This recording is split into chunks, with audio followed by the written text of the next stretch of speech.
होगी कि यूसुफ अलैहिस्सलाम दुनिया के हसीन तरीन इंसान थे, और ये बात शायद किसी को मालूम नहीं होगी कि दुनिया की सबसे हसीन खूबसूरत औरत हज़रत हव्वा है। हव्वा जिन पर बुढ़ापा आया ही नहीं, 1000 साल के करीब ज़िंदगी गुजारी, बुढ़ापा नहीं आया। हज़रत आदम और हव्वा करीब करीब उम्र थी। हज़रत आदम की उम्र तो किताबों में मिल जाती है 1000 बरस, लेकिन हज़रत हव्वा की उम्र कितनी थी ये कहीं पढ़ने को मिला नहीं। इसलिए मैं अंदाज़ा करता हूँ कि करीब करीब होगी, बुढ़ापा नहीं आया, बीमारी नहीं आई।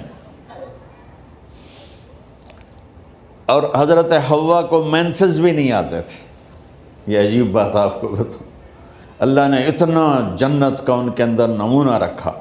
तो जब हज़रत आदम की आँख खुली तो देखा एक हुस्न का पैकर